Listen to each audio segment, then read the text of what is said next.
New photographers tend to be looking for rules or visual maps to success. Photography's not that easy. It's both an art and a science.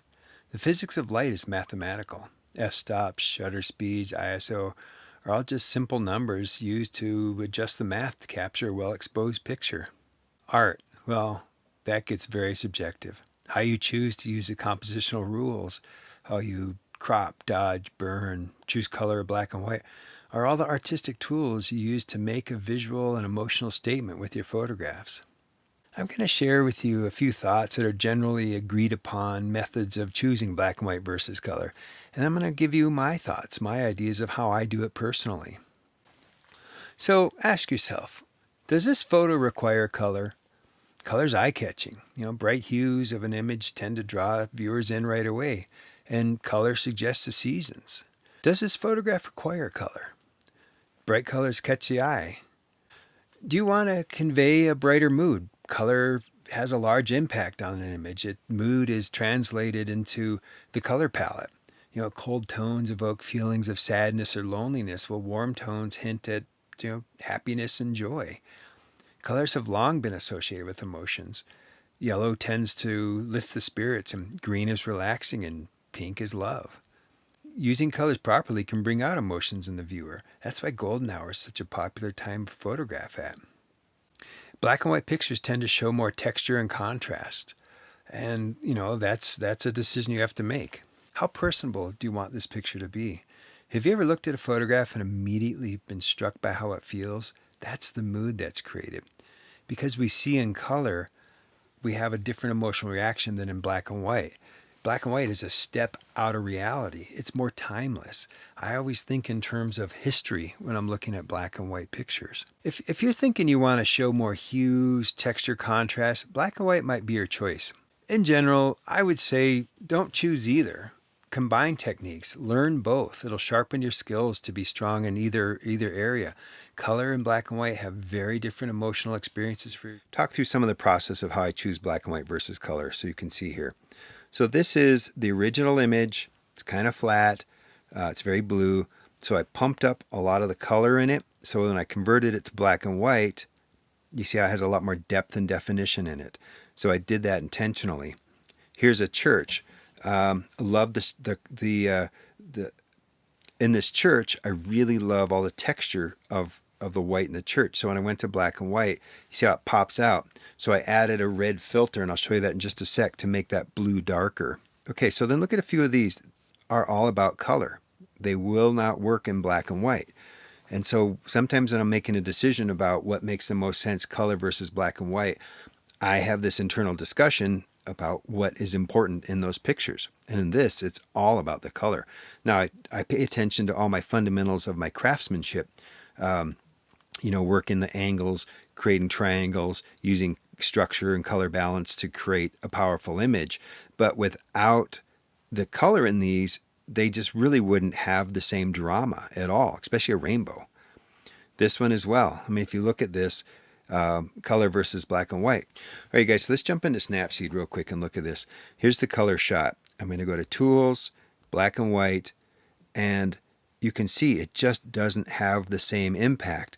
The flowers blend into the background. There's no punch to it. So again, let's go back to the color. You can see the big difference there. So this one works well in color. Let's look at this picture for a second. Now I've worked this up. So I've created a little bit more contrast in the sky, a little more pop. I focused the horizon line on the back. You come in here in black and white, it's a very different emotional feel. Color versus black and white. Now I didn't finish working the color picture all the way because I wanted to do this in black and white. So I intentionally left it a little flat so that when it went to black and white, I could really pump up the contrast in it and the tones and the structure of it. Let's look at this church for a second. What's important in this picture for me is there's the movement of the grass and the white of the church here. Because I want to do this in black and white, this is fairly flat, and we'll get into that in just a sec. I actually pumped up the saturation of the color, so when I converted it to black and white, the sky would go darker, and then I could dodge this area back a bit more. So you guys, here is the rural church.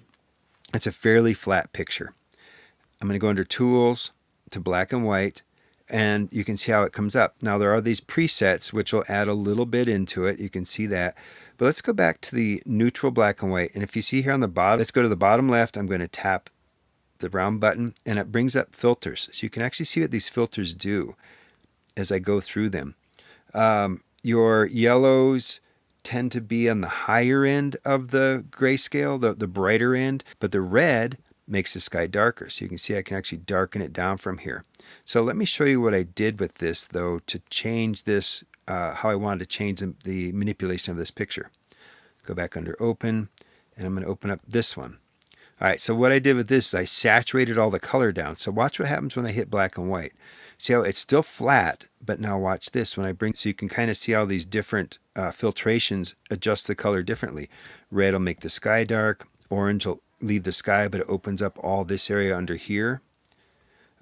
Yellow, green gets real neutral again, and blue inverses it. So we go under red. I'm going to go under here, so just to give you an idea of what these different filters. So what I'm talking about is when I make a choice about how I expose a picture, I'm thinking a number of steps down the road. So I'm looking at this scene. I'm already in my mind thinking I'm going to saturate the color down, so when I convert it to black and white, I'll get a much more dramatic picture with it. So guys, this is the zone system created by Ansel Adams, and I want you to see how different colors correspond to the grayscale, and this is part of understanding how to expose properly for a conversion. So in other words, don't shoot a picture and then go, oh, I'll convert. Try and think about how you want that conversion to work. So if you darken your sky down in your exposure, your blues will go darker when you add the red filter into it.